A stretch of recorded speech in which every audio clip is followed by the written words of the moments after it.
Good morning, world. It's April 1st, 2024. Don't have any real April Fool's jokes to tell, and all along those lines, even though that is one of the things that is going on today, and along those lines, but definitely there are a number of things that are going on in the world that are of concern and that are of interest to people, and all along those lines. So, let me tell you about a couple of those, and then we've got a special guest who'll be coming on and sharing their insights on the world as well.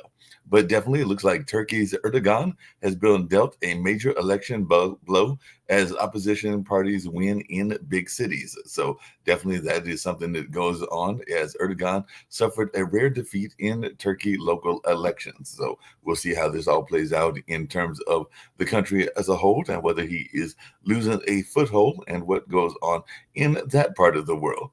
And devastation in Gaza as Israel continues to wage war on Hamas, and definitely we're seeing that going on as well. So definitely a lot of things going on in that space, and apparently there is a Havana syndrome linked to a Russian military agency, GRU, according to an investigation that is out there as well. So they're talking about this Havana syndrome, and we'll see what folks have to say about that as well.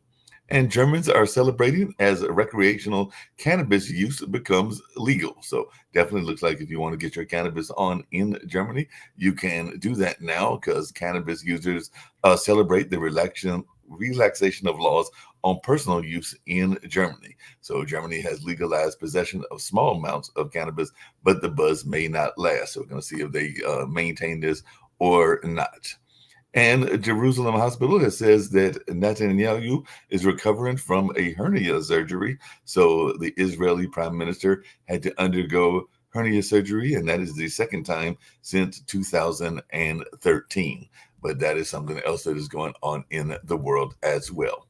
And Ukraine's energy system is far from collapse despite weeks of Russian strikes, and two are dead as Russia launches attack on Ukraine's energy infrastructure. Russia strikes power plants in heavy blow to what some folks are saying is that part of the Ukrainian electric grid, but we'll see how this all plays out as well. And South Korea's Yoon is urging doctors to end an impasse over trainees. So South Korea's Yoon accuses doctors of running cartel as a strike drags on. So the South Korean president has vowed not to back down in the face of the doctor strike, and emergency rooms at major hospitals in South Korea feel the heat as medical professors are cutting their working hours. And Pope Francis proceeded at Mass on Easter Sunday.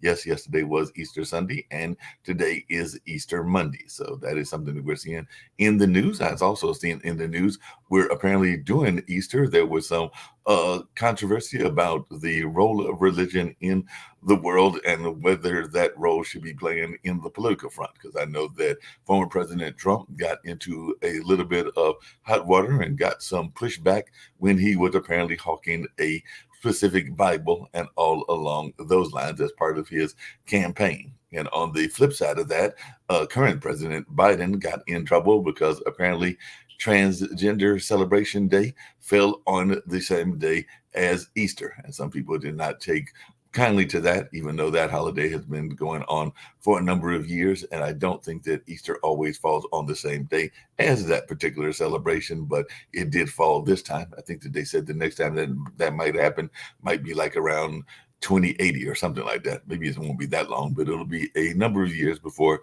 that kind of coalescence happens where the 2 day holidays fall on the same day. But definitely there was a lot of pushback that some of the religious leaders and some of the Republicans gave President Biden when he made that declaration. But it'll be interesting to see how this all plays out. And Iran has warned Russia about the possibility of a major terrorist operation ahead of the Moscow concert hall shooting. And apparently, Russia knew of the Moscow terrorist attack plot weeks ago, according to what a Ukrainian military spy chief has said. So, Iran alerted Russia to security threat before the Moscow attack. So, that is something that was apparently there and folks were warned about. And 5 tourists were killed in a case of mistaken identity in Ecuador. So definitely that is going on where a gunman killed 9 and injured 10 others in an attack at Guayaquil. So definitely, it looks like 5 tourists were kidnapped and killed by rival gangsters in that part of the world. And the former Taiwan President Ma is to leave for China, likely to meet with Xi, and we'll see how this all goes as well. Let me get to some of the things happening in the U.S., and then I'll bring in my special guest who might have some things to say about a number of these stories, since I know that she's definitely trying to be a advocate for a better world and all along those lines. But looks like Chad Daybell, who is an Idaho man, will be tried for 3 deaths, including the deaths of some children as well. So the alleged doomsday cult leader is to go on trial for the murder of Lori Vallow's children. So that is something that we're seeing in the news as well. So definitely that is something that is going on. And we know we're always talking about gun violence. I know it's been a conversation here in Durham, and our mayor is trying to figure out some stuff to do about it, as is mayors in other parts of the world as well, because apparently 7 kids aged 12 to 17 were injured in a shooting in downtown Indianapolis, and at least seven were shot, all under the age of 17, in a mass shooting near an Indianapolis mall. And more than 50 million are under severe weather threat from Texas to Virginia, with possible tornadoes and damaging wind gusts. So it looks like we might be having some bad weather on the East Coast, and who knows, it might even impact North Carolina as well. So definitely that'll be something folks will be talking about. And people are still talking about the Baltimore bridge collapse. And one gentleman said, "I consider myself very lucky. This man was one of the last to make it off the Baltimore bridge before it collapsed. And there are temporary channels to the port of Baltimore planned around key bridge collapse site." So they are definitely hoping to find ways to get people there as well. And Maryland leaders are calling for Congress to approve aid as repairs inch forward. So that is something else that we are seeing in the news as well. So a lot of things are going on. And even Alex Mordell is to be scheduled to be sentenced today for nearly 24 financial crimes. So the judge is to sentence Alex Mordell for stealing from clients and his law firm. And definitely it looks like the Mardell financial crime sentences held in federal court, and feds are seeking to dismiss the plea deal. So apparently there's some efforts around a plea deal as well. So definitely, like I said earlier, Biden's Transgender Day of recognition was one that got folks in up in arms and all along those lines. So I did see that was something that people were talking about, because Biden's Transgender Day of Visibility proclamation on Easter, some people were saying that that was a thumb in the eye of those that are Christian and Catholic and a number of other folks. But like I said, there were folks that weren't too pleased with former President Trump and his whole notion of what he was doing with hawking that particular Bible. So definitely it'll be interesting to see what folks have to say about the notion of the separation of church and state and all along those lines. So it'll be very interesting to see what folks have to say.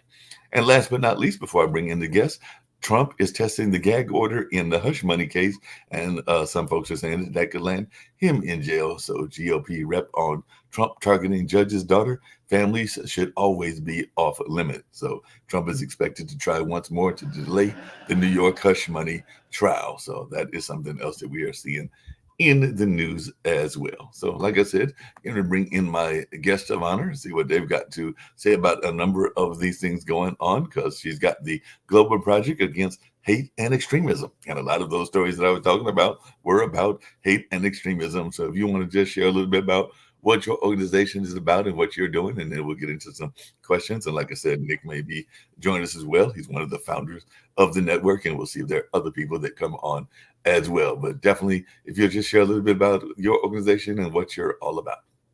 Yeah, thanks for having me this morning. Appreciate it. So I'm Heidi Byrick. I'm a co-founder of the Global Project Against Hate and Extremism. And what we do is work on pushing back far-right extremist organizations where we can.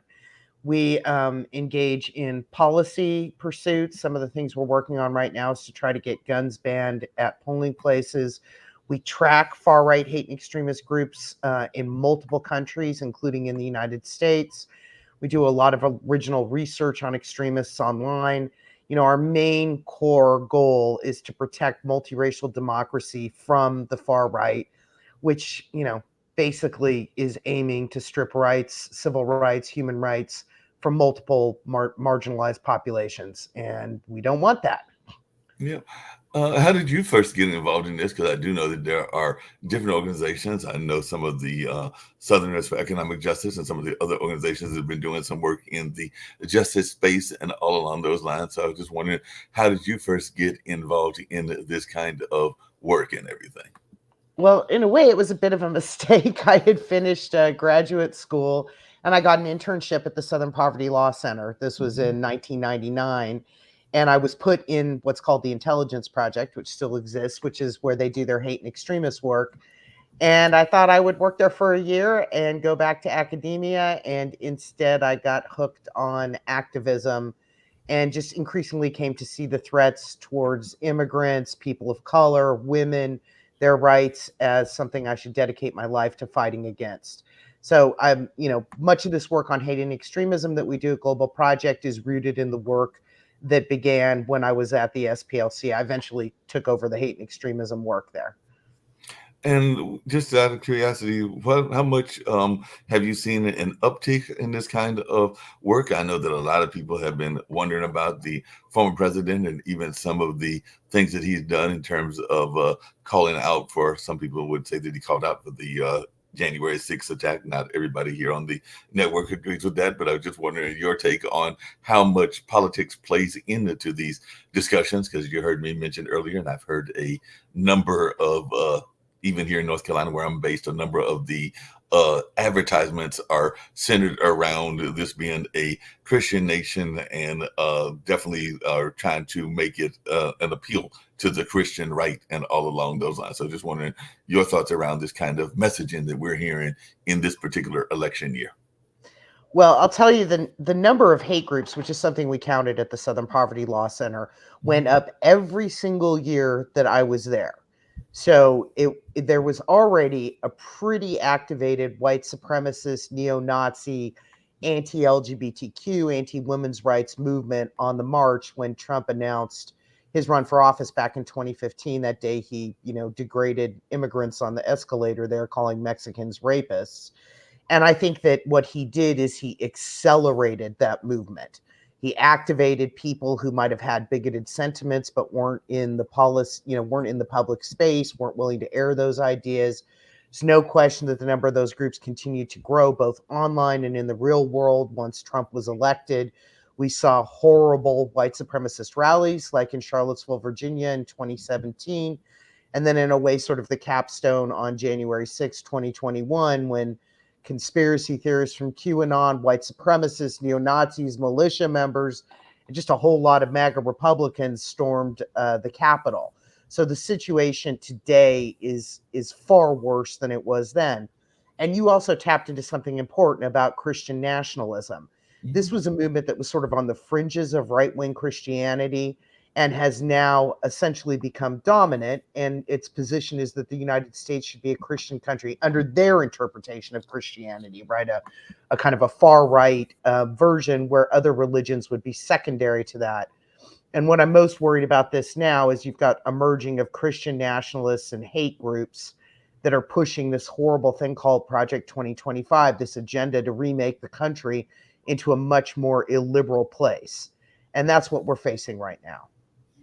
Just along the same lines and everything, and just out of curiosity, I've also heard some people that have mentioned this notion that you can't be a racist if you are part of a minority group. Now, there are other folks that will argue that, yes, you can have racist views, and there might even be some extreme views even in the minority communities, whether that's African American or Latin American. So I just wanted your take on that as to whether you can have some views that could be considered racist or extreme that are part of the minority community as well.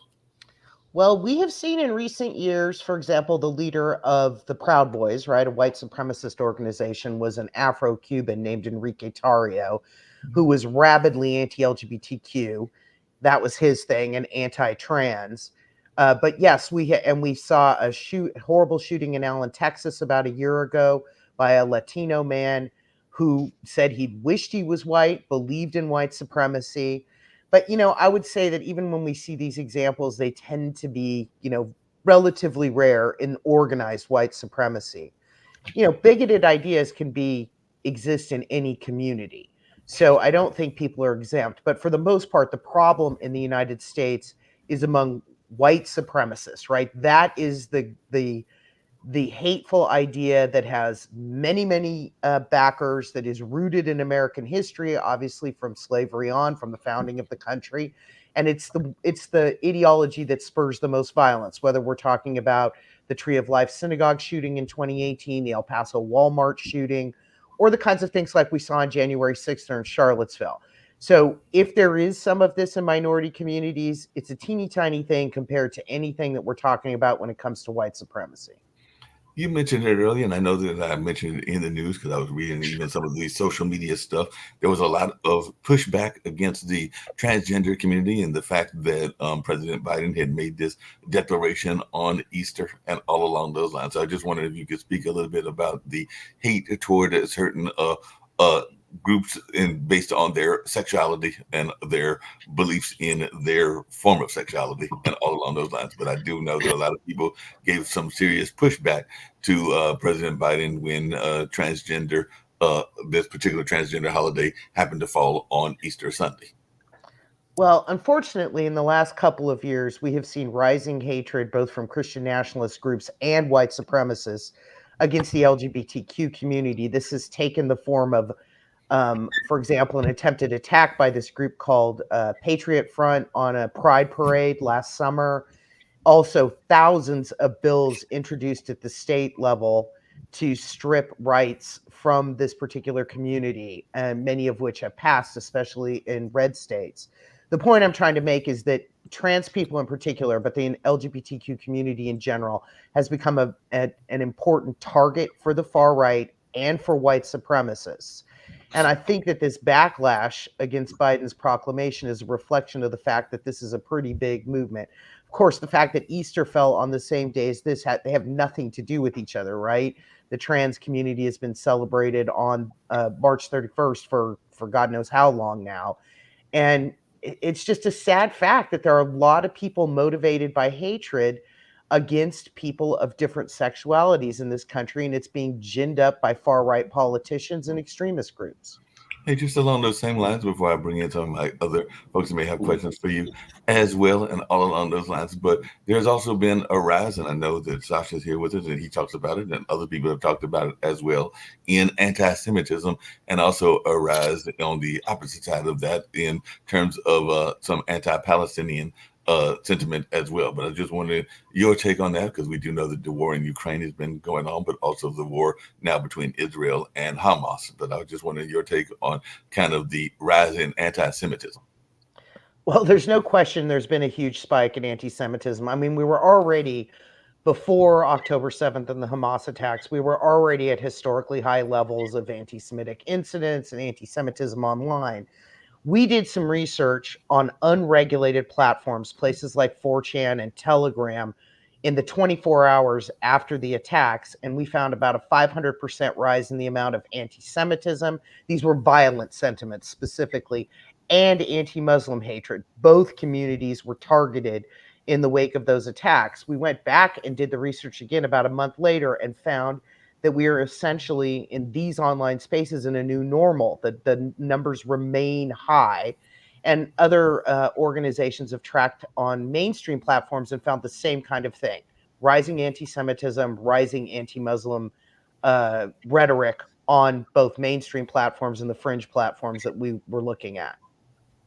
Just really quickly, like I said, I'm gonna bring in other folks to talk to you as well and everything. But I also know that part of your conversation is about not just the far right here in the U.S., but that it is also spilled over into some of the European nations. And I would argue, and I don't know whether you would agree, that there are some far right sentiments in some of the African and Asian nations as well. But I just wanted your take on this far right extremism, not just here in the U.S., but around the globe. Yeah, this is not something that is confined to the United States. We have seen extremist parties win elections. This happened in Holland just recently, in Italy, where Giorgia Meloni, the prime minister, is part of a party that directly ties back to Mussolini. The Sweden Democrats, a party rooted in neo-Nazism, is in power in Sweden. I could go down the list further and further. I mean, increasingly, it looks like in Europe, you don't have a political spectrum that is left-right, but more center and far right. This just happened in Portugal, which didn't have a far right movement until a couple of years ago, where the Chega party won a considerable number of seats in recent elections. And I think Europe in general is quite nervous about what is going to happen in their June elections for the European Parliament. And then, of course, we have other things like Viktor Orban in Hungary, which the EU itself has called both an illiberal democracy and an electoral autocracy. In other words, it's no longer a democracy. And your point about in other countries is quite relevant. We have far right movements, for example, Modi's BJP movement in India, which is anti-Muslim and anti-caste. We had Bolsonaro in Brazil. He's now probably never going to be able to run an election again after fomenting a January 6th style event there a couple of years ago. So this is not confined to the United States. Rising far right extremism is a problem in many parts of the world. Just really quickly, and I alluded to it earlier, and then, like I said, I'm going to turn it over to Sasha and Jatovy and Rick if they've got questions for you as well. But I have mentioned that the other person that got in trouble for some of his rhetoric and everything with this notion of former President Trump and his selling of a particular Bible and all along those lines. So I was just wondering how much of the conversation, even in the hate groups, has been around the use of the Bible and the use of Christianity as a tool to get their message across and everything, because we definitely heard a lot of pushback about this particular Bible that was being sold. I even heard some African-American church leaders that were not too pleased with that whole notion and everything in that space. But I just wanted your take on that. Well, Trump certainly doesn't respect the sacred, right? I mean, the weird thing about it is you have these Christian nationalists who are backing someone who really doesn't represent their values. And Christian nationalists tend to see Trump as an instrument of their will. He may not line up in terms of morals, right? Multiple divorces, etc. But they think that he is the person who's going to put in place the agenda that they want. They look at the Supreme Court appointments under the last time he was in office and the overturning of Roe v. Wade and abortion rights, and figure that he's the right tool for the job ultimately, regardless of the kind of person he actually is. Yeah. Sasha and Jatovy and Rick definitely have this fascinating guest that has been doing a lot of fight against extremism, both here in the U.S. as well as elsewhere. And as she described earlier, accidentally got into it because it was supposed to be an internship, and now it seems like it's turned into a lifelong project and all in that space. So any questions that you've got? Because I know that Rick, you brought up things around extremism, as has Sasha. So Rick, take it away. So we're told that Russia spends tens of millions of bucks a year to foment this extremism, and that leading up to the election, we're going to get hit with unprecedented waves of propaganda. Can you talk about that? Well, sadly, I think that's probably exactly what's going to happen. If 2016 is, any kind of a precursor, the Russians flooded social media channels with propaganda. They were actually able to successfully get people to protest Muslims in front of a mosque in Texas. In other words, translated online propaganda into real world activity back in the prior Trump presidency. So I would expect we're going to see more of this. The other thing that's interesting is the far right has become very close with Russia. They reject, for example, things like Ukrainian aid or that Ukraine has been invaded by Russia. Many white supremacists see Putin as a kind of godlike figure for them. And they also jive with Putin because he's been going after the LGBTQ population. They passed some terrible legislation in Russia lately and targeted gay bars to arrest people.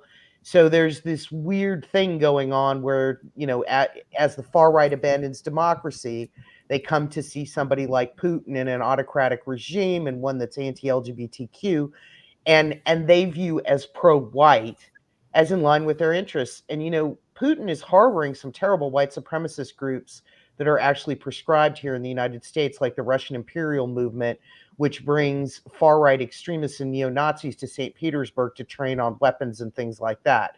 So we've got the online problem, which you talked about, and we've got a real-world problem when it comes to Russia and, our democracy. Hey, you just mentioned really quickly, and then I'm opening it up again to the other folks, but you mentioned earlier, and I've seen this not just here, but in other nations, including some of the African nations. But what are we seeing in terms of LGBT rights and things in that space around the world? Because I do know that there have been some practices, including female circumcision, that have been outright banned. And of course, there have been even some countries that have some very strict laws against the LGBT, including some in some of the African nations and Asian nations. So I was just wondering your take on that, because I do know there are some countries that have a more moralistic or theocratic kind of government, and sometimes they are very strict against some certain lifestyles. Yeah, I mean, the fact of the matter is each country can have a certain level of anti-LGBTQ sentiment that's indigenous, right, to that country. Mhm. The work that we do is to try to stop American groups that go into countries and foment more of those and push for harsh policies. The best example of this really is the horrible law that was passed in Uganda, which criminalizes the LGBTQ community and could potentially put someone to death for engaging in same-sex activities. Now, we've got rabidly anti-LGBTQ people running Uganda, but we've also got an American group called Family Watch International, whose leader, Sharon Slater, they're out of Arizona, is over in Uganda pushing this exact same agenda all the time and spreading it across the continent. And they're not the only American organization engaging in that. So you sort of have a dovetailing of interests with, native groups in a particular place that have these views, and then American money and American organizations fomenting that same agenda, and to very tragic results. The same may happen in Ghana and some other countries in Africa. And these groups are doing this not just in Africa, they're doing the same thing in Asia and Latin America. Yeah. Jacoby or Sasha, any questions for our guests and everything? So yeah, Sasha. I would like to, first of all, thank you for your appearance today. I would like to mention that in today's state of affairs in the United States is extremely dangerous, is becoming the real threat of the end of democracy. And sometimes to defend your democracy, your beliefs, you may have to use unorthodox decisions. What I'd like to mention is, first of all, that Trump has already revealed his 5-step fascists plan. It's public, everybody has to know it. Step number 1, use threats of violence to gain power. And here he follows Hitler and Mussolini, and there is nothing new really what he's trying to do in that direction. Step number 2, consolidate power. After taking office, he would turn every arm of government into a tool of his will. Step number 3, demonize a group of people and establish a police state to round them up into detention camps. Again, he's following the well-known examples from Hitler to Mussolini. Step number 4, jail the opposition. And step number 5, undermine the free press. Trump, by certain things, like even violating the gag orders, threatening the witnesses, threatening the judge's daughter, he is he crossed all the lines. It is my opinion, he has to be incarcerated immediately, put behind bars. You know what you do? When I was younger, and so for example, street fight. What you do in a street fight, let's say you are 1 against 4 or 5 opponents. You must hit the biggest and the strongest one. Because if you are successful, the others will hesitate and they will stop and they will start to find out what's happened or so on. So here you hit the biggest and the strongest, Trump himself, in jail. And if by the way, if the Supreme Court will make a decision that president is immune, the next step, what you do next day, you arrest and put into jail Supreme Court. Because if you're immune, nothing will happen to you. Just let them rot in jail, get the lawyers, and try to figure out that they're not guilty, they haven't done anything, or so on. It will take a couple of years. In the meantime, you will elect another Supreme Court. You need to understand the threat and act to prevent that from happening.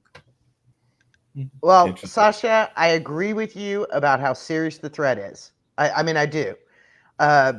The Project 2025, which I mentioned earlier, which is the plan that the Heritage Foundation and 100 other organizations on the far right have drawn up for the next conservative president, as they put it. And it's a plan that doesn't really matter who the person is. Ultimately, it's a long-term plan.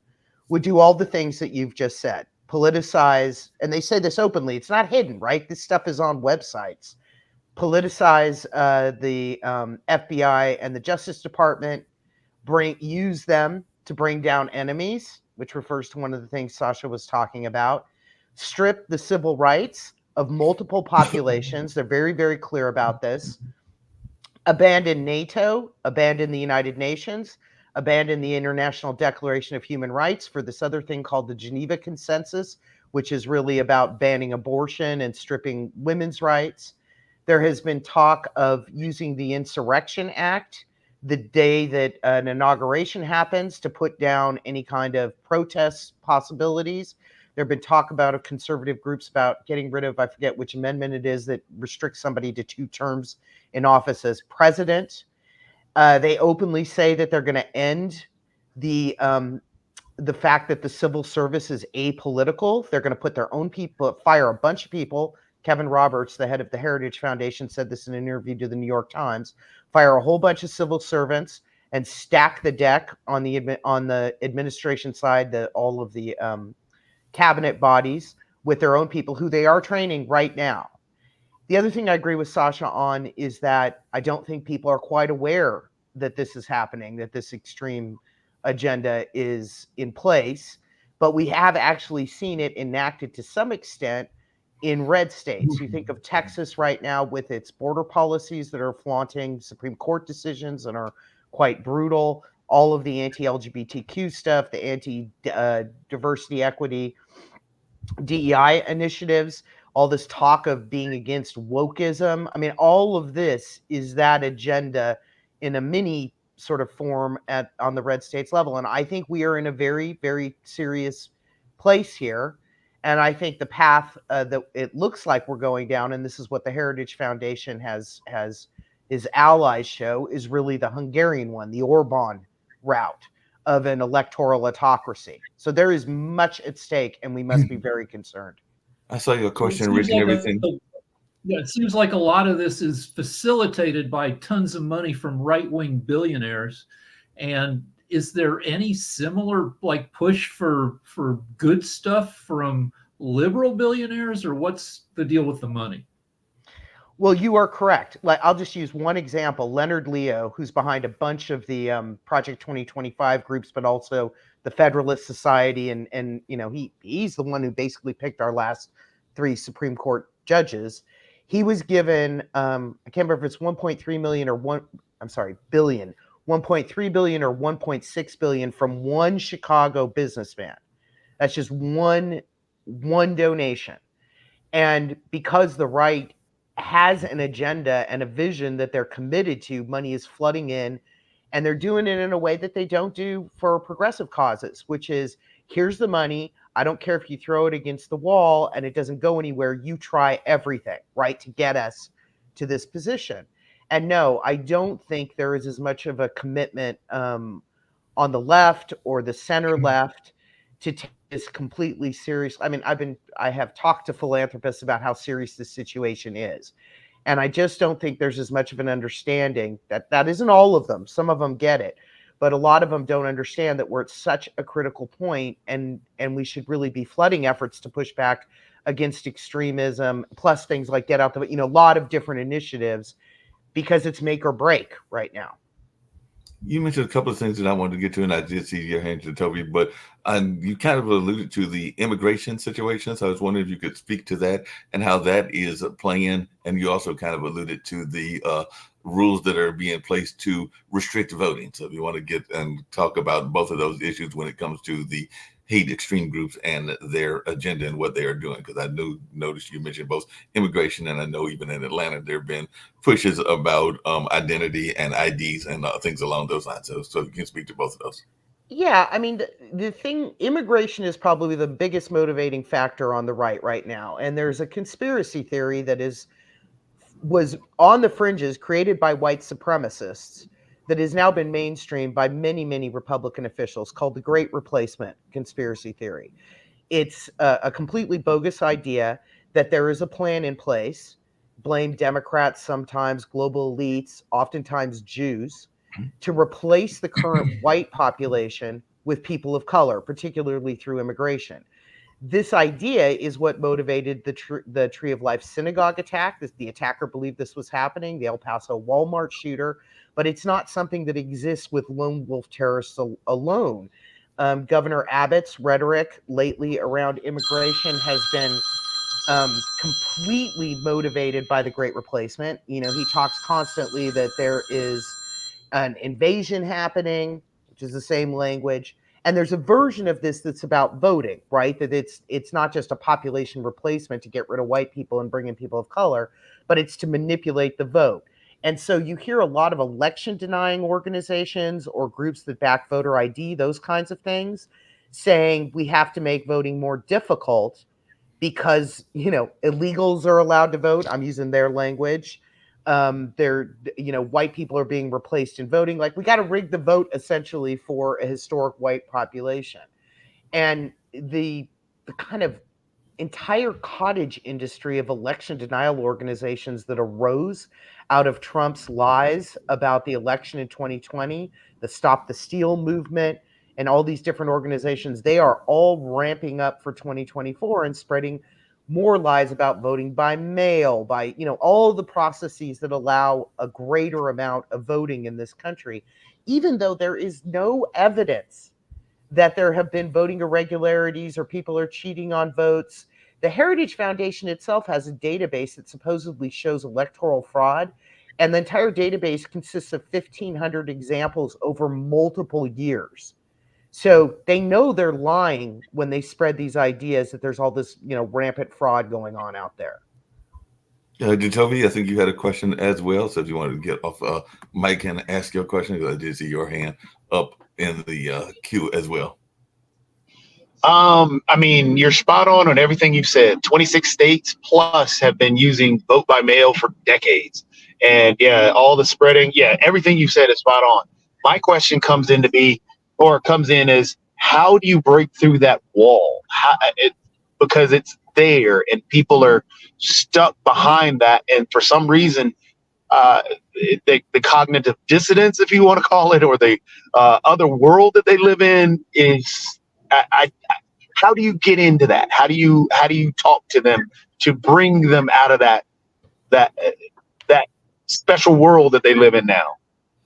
Well, you know, I think with the level of polarization that we have in this country, there are just segments of the population that you cannot reach. But there is a movable middle. And that's the population like my organization is trying to reach through all kinds of marketing efforts online, you know, trying to get in the press with stories about this, op-eds, you know, the standard kinds of things that you would do. We've also been reaching out to other organizations that be affected by this agenda, those that are fighting climate change, for example, because one of the things Project 2025 says is they're going to get rid of the endangered species list, let alone everything else, right? Coal and gas will be back, you can imagine. So we know in 2022 that a lot of people who ran on anti-LGBTQ and other far-right platforms, basically at state and local and federal level, were defeated in purple states, not in red states. So there are people who care about these issues, and if you can reach them with more than just a message to vote, but a reason why to vote, perhaps that has an effect. And 2022 had some good results on that front. We'll see what happens this year. Is there anything not obvious that people who are concerned can do in terms of reasonable stuff, where money should go, where, efforts to talk to people to get out the vote? Well, I think supporting Get Out the Vote campaigns are important. I think if you can, raising awareness, especially at the local level, about what this agenda looks like, whether that's op-eds, talking to city officials, talking to community groups, supporting organizations that are trying to get these messages out. I'm not just saying that for my own benefit, but there are other organizations like Protect Democracy and States United who are working really hard to warn about the dangers of election denial and about Project 2025. A lot of LGBTQ and women's rights organizations are particularly concerned about this agenda because it would hit them hard. So supporting those kinds of organizations to get these messages out, all of that is important and all needs to happen. We have to raise awareness wherever we can right now, because this is really a dire situation. And unfortunately, it's also hard for people to accept this. I mean, I've been told that, these comments can be seen as hyperbolic, right? How could it be that just a few years ago, none of us would have thought there was an end of democracy coming, and here we are right now? But this isn't hyperbole. This really is the agenda of the far right, and it's in the open, and we have to take it seriously. Hey, just really quickly, and I see we've also got Nick, and I'm sure he's got a question, as well as Steve Ralph, who is my co-host and usually does the opening that I did today. You're good at everything. But just really quickly, you kind of alluded to it, Ms. Heidi, and everything, but what is your thoughts around the attack on women's rights, and definitely even with the Dobbs decision and other kind of things that are in that space? So how much is that part of the agenda as well? I mean, it's a huge part of the agenda. The main organization that pushed and made Dobbs get overturned, it's this Christian nationalist outfit called Alliance Defending Freedom, which, to an earlier point, has millions and millions of dollars behind it. This is an organization that is on the record saying they wanted to return, I'm going to get this quote a little bangled, to the theocratic world of the Middle Ages, of the 3rd, 4th, and 5th centuries. This is the mindset they have. And women are directly in the line of fire. And it's not just abortion rights they're going after, or mifepristone. This group is behind that case as well, and also a bunch of anti-LGBTQ cases that have made it to the Supreme Court. They've been wildly successful. They're talking about things like stripping no-fault divorce, and they'll certainly be coming for same-sex marriage. So they want a reordering of power in sexual relations, right? So sexual minorities will be demonized and stripped of their rights, and women will lose bodily autonomy. That's where they're going. Hey, Ms. Heidi, along those same kind of lines, there are lunatics. A movie called The Handmaid's Tale. There are lunatics at the Heritage Foundation who have been quoted as saying, that they want to get rid of contraception and they want to return sex to its procreative purpose. That you can't have sex unless there's a chance a baby will result, which is let's not forget that Mark Robinson, the gentleman running for governor in North Carolina, said he wants to return to a time where women could not vote. Yeah. Places in the home. And this is Steve Rao. I'm sorry I was late today, guys. I hope everyone had a wonderful Easter. And I just was having a hard time getting off of motivated this morning. I had some errands to run. But I think we want to thank the guests for coming. And I think there's such an extreme hate that's been spreading across our country. And I think a lot of times the social media platforms are fueling it, and silence by acceptance, right? You just say, well, I'm not going to really chime in. And then, people just are more emboldened to do it. So I think we have to put our own policing in place, make sure that we call it out when we see it. And because we're setting a bad example for our children. And I still believe in our democratic institutions. And I think it's up to us to do that in the U.S. And, Mark Robinson, I mean, how this guy could run for governor saying the things he's saying, say the Holocaust never happened, sort of subliminally attacking the Jewish faith of our nominee for Democrats, Josh Stein, and saying, women's places in home, women can't vote. It's just ridiculous. I mean, he's not talking anything about what he can do to run the state. He's just winning off of the fears of others and turning it into a campaign of hate. And unfortunately, it's working. So he's leading in the polls right now. So, he started his career. He started his career as an internet troll, just saying crazy crap for clicks. He's said that he thinks certain people are really lizards wearing human skin. Yeah, and it's really weird because even though Stein was leading a month ago, now it's like his poll numbers are going down and Robinson's are going up, and people just don't understand how he could be getting such traction. But he can win the race. If the race were held today, they're projecting Robinson could win. So we don't understand, how we can pick these numbers up. But the point is, it's just scary, like Heidi said, right? So yeah, Heidi, along those same lines and everything, and I kind of alluded to it earlier. As a woman, I don't know if you have any kids or don't have any kids and everything, but I'm sure there are kids in your life. How much are you scared of the Handmaid's Tales, which we know was a movie, becoming a reality? Because that is what a concern that I know some women have told me that they are afraid that could become a reality where women are put in a more submissive and subversive kind of role and everything. Submissive is a better word. I mean, if this agenda comes to be, I'll tell you a really chilling story I heard from a government person not too long ago who was speaking to some elderly women in Iran who were involved in women's rights there. And in the conversation, she was wearing a sleeveless top, and the woman from Iran who was like in her 70s was quite covered. And she said to this person, the woman in Iran did, "I used to dress like you 30 years ago. In 30 years, you will dress like me." And when I think that, and I hear that somebody in Iran can see the pattern and the role we're going down towards this kind of theocratic world, which of course is going to treat women as second-class citizens, it's a little chilling. And that's where we're in the fight for our lives here, for our democracy and for civil rights. That is on the table, a multiracial, civil rights protecting democracy. And people need to understand that. Hey, Nick, I saw you joined us, and you're one of the founders of the network. So I don't know if you had any questions or thoughts about this whole conversation.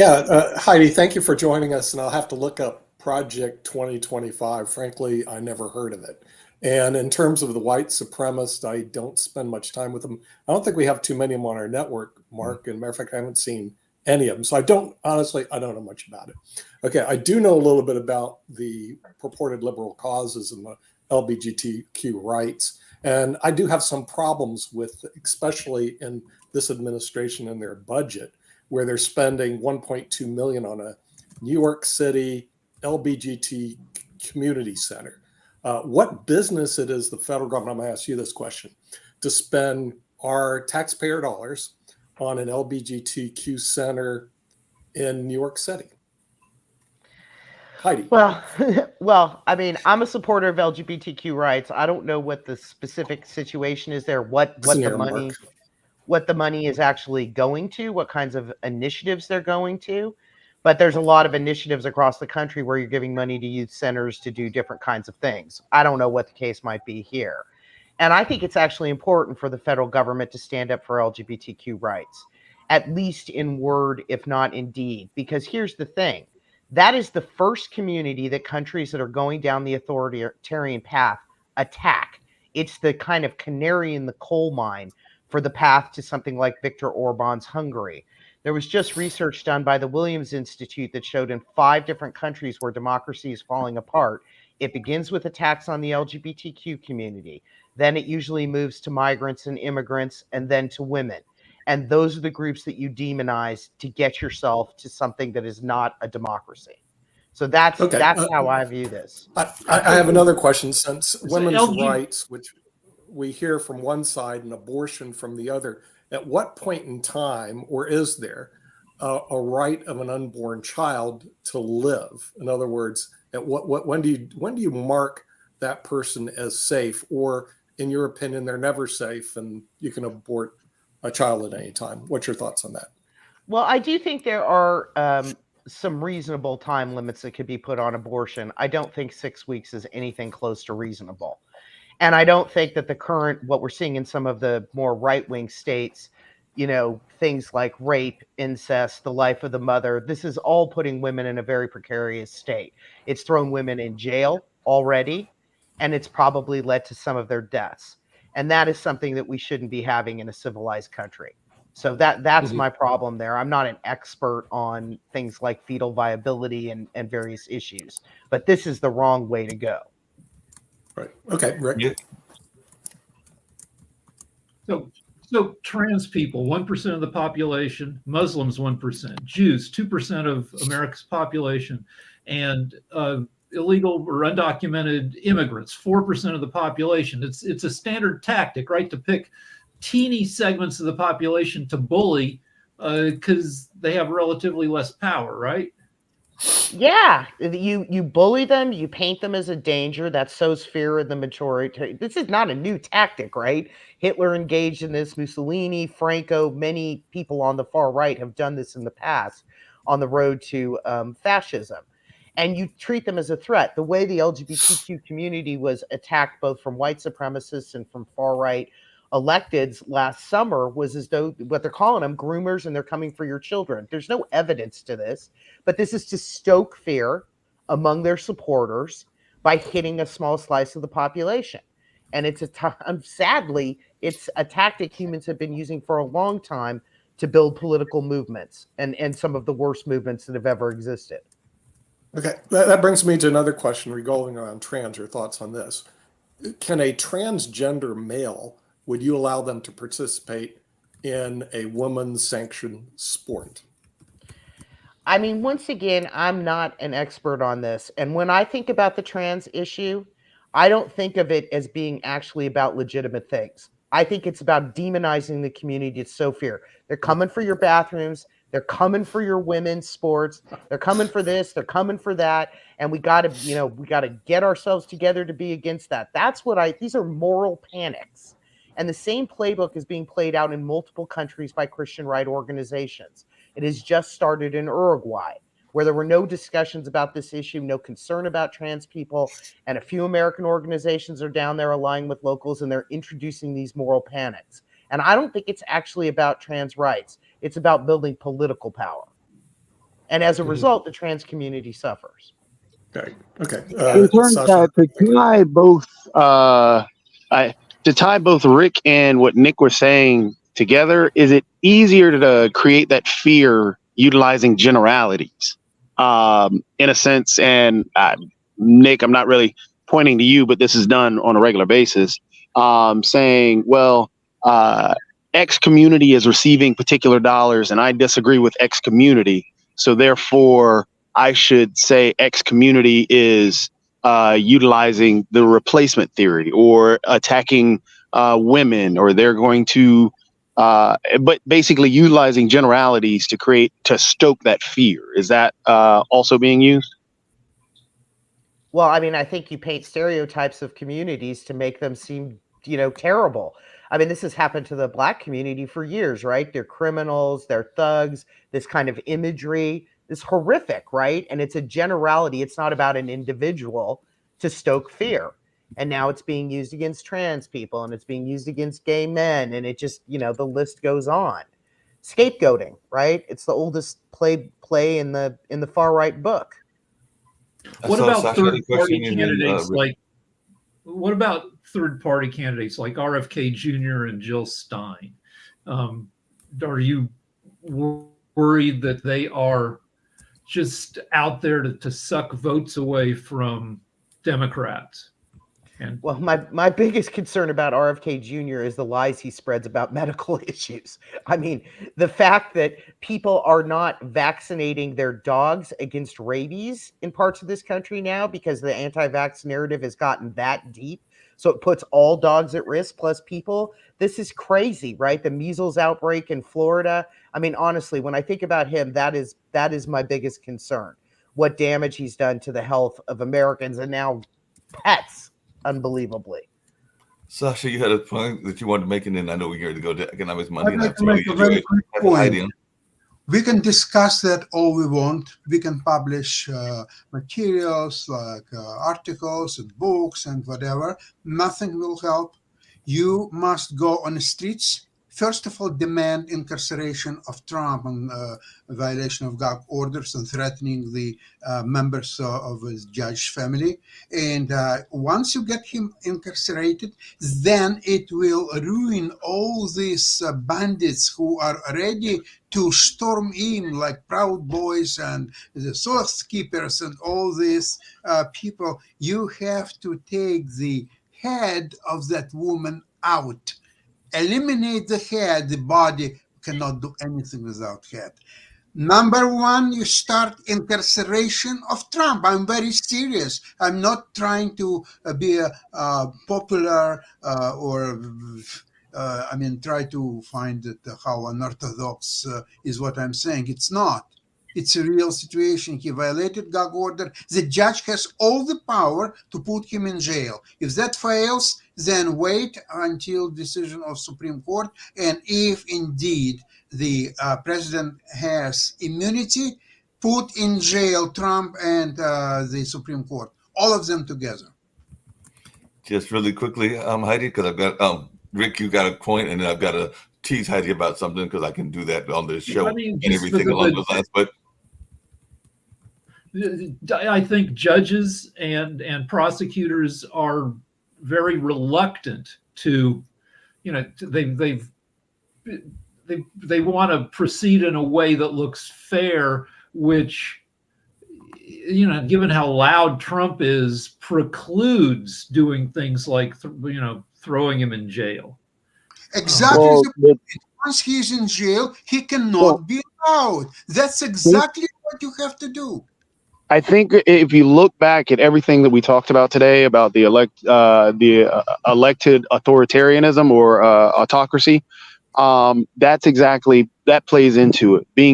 Creating a situation where where the legal system itself is afraid to actually do its job because of it is Trump. That's creating a king. That's authoritarianism. That is the end of democracy right there. Yeah, just really quickly and everything. The point is that with the present status quo, the judicial system of the United States cannot function because everybody gets intimidated. The jurors get intimidated, the staff, the family members, and so on. If you are a juror, you know that you are against Trump, Proud Boys, Oath Keepers, and all the other bandits, and you have, let's see, 2-3 kids. So what you gonna do? Well, you say, I don't remember, Your Honor. I don't know. Yeah. I cannot recollect my thoughts. We will lose the elementary, the functions of judiciary systems. That's all where we are going. Just really quickly. I think justice has to be done. We cannot be fearful of doing justice. If Trump needs to go to jail, Trump has to go to jail. We cannot be fearful of that. No, speaking of justice being and done, and all along jail to Mar-a-Lago where he lives is in West Palm Beach. There is one very comfortable, very well-kept jail, and they can put him right there. Although if decisions will be in the state of New York, they will find appropriate jail in New York. That's where he has to go. No, really quickly and everything, because I said I was going to make that teasing remark. And State did take down my alma mater, and I know that Jatovi and Steve are very happy about that. I hate to tell you this, but they are now going to be going against Heidi's school because it will be North Carolina State against Purdue. And Heidi is a graduate of Purdue. And go Boilermakers. So should be a good game. Should be a good game in that match and everything. So we'll see if the Cinderella match continues or if her Boilermakers take down NC State. It's been a great show. I'm sorry I was late. Just to close out, tomorrow we talk about the elections in Turkey. A real surprise there.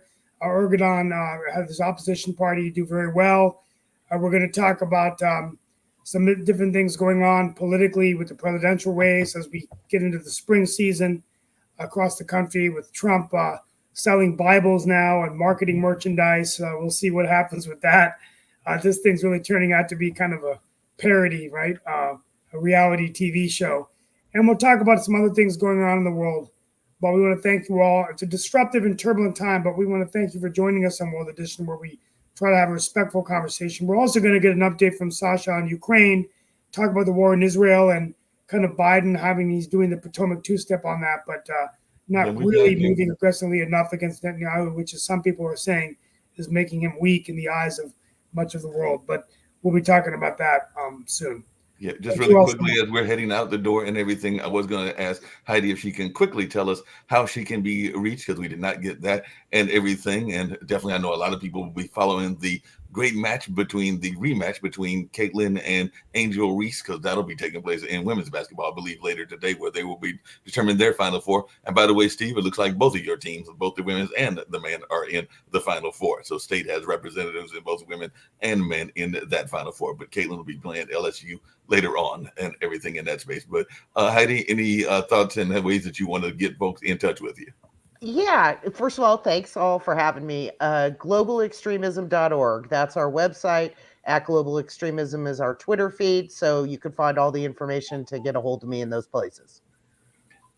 Well, we greatly appreciate you having you on, and hopefully we'll get you back on in the near future as well. But you gave some great insight, and we greatly appreciate it. We'll be heading over to Economics Monday, and we've also got Media Monday later on as well. But definitely appreciate you being on and sharing your insight.